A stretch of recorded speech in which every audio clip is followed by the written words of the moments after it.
कहते हैं कि जब चांदनी रातें सितारों से सरगोशियां करती थीं, जब रात की खामोशी में वक्त रुक सा जाता था और जब धरती के सीने पर महल इस तरह जगमगाते थे जैसे जमीन ने खुद चांद को आईना दिखा दिया हो, तब एक सरजमीं थी जिसे मॉर्लिन कहते थे। ये कोई आम सल्तनत ना थी, ये मिट्टी जादू से बनी थी और इसकी हर सांस में राज पोशीदा थे। लेकिन इस मिट्टी की जरखेजी एक शर्त से बंधी थी। हर सदी के इख्तिताम पर सल्तनत को एक शहजादी सांप राजा के हवाले करनी होती, एक कुर्बानी जो धरती को जिंदगी देती और जिसके बिना बारिश थम जाती, फसलें मुरझा जाती और जिंदगी एक अफसाना बन जाती। लेकिन ये कहानी कुर्बानी की नहीं, ये कहानी है चैलेंज की, इल्म की और एक शहजादी की जो कहानी को तोड़कर तारीख बन गई। इस सदी की शहजादी जिसे तकदीर ने कुर्बानी का नाम देना चाहा, वो थी एलियारा। वो चेहरा जो चांद की चमक को मांद कर दे, लेकिन उसकी सबसे बड़ी खूबसूरती उसकी इस आंखों में छिपी रोशनी थी। वो रोशनी जो सवाल करती थी, जो झुकती नहीं बल्कि जगाती थी। एलियारा ने तख्त के सामने खड़े होकर कहा, मैं कुर्बानी नहीं, सवाल हूँ। मैं रस्में निभाने नहीं, उन्हें आजमाने आई हूँ। दरबार में सन्नाटा छा गया, ऐसा सन्नाटा जैसे वक्त ने सांस रोक ली हो। मगर एलियारा अकेली ना थी। कहते हैं इल्म की खुशबू सरहदें नहीं मानती, इसीलिए एलियारा ने बुलाया एक मेहमान को, एक लड़की जो दूर मशरिक के पहाड़ों से चली आई थी, मिएलिन।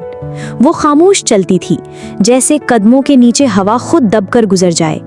सफेद रेशम का लिबास और हाथों में सदियों पुरानी जड़ी बूटियों की खुशबू। एलियारा ने मिएलिन से कहा, मैं रस्म नहीं बनूंगी, मैं निजात बनूंगी, हर उस लड़की के लिए जो तकदीर को नोचकर अपनी कहानी लिखना चाहती है। वो दोनों कसर के नीचे छिपी उस लाइब्रेरी में गईं, जहां लफ्ज जगमगाते थे और किताबें सांस लेती थीं। मिएलिन ने वहां एक नुस्खा खोला, कदीम भूली बसरी जुबानों में लिखा एक सहीफा। उसमें दर्ज था, सांप राजा कोई बला नहीं, वो एक शहजादा है, अरकास, जिसे एक जादूगरनी ने बद्दुआ दी थी और इस बद्दुआ का तोड़ सिर्फ मशरिक और मगरिब के इल्म के मिलाप से मुमकिन है। फिर वो रात आई जब चांद ने अपनी मुकम्मल चमक ओढ़ ली। वो दोनों लड़कियां चुपचाप मुकद्दस जंगल में दाखिल हुईं। ऐसा जंगल जहां फूल रोशनी देते थे और हर पत्ती पर एक दुआ लिखी थी। मिएलिन ने अपनी जड़ी बूटियां सुलगाईं। एलियारा ने जमीन पर चांदी के नक्श बनाए, एक पुराना मंत्र जो नींद में डूबे शहजादे को जगा सकता था। वो घार जहां राजा सो रहा था, निहायत वसी, रोशनी से चमकती चट्टानों से भरी हुई।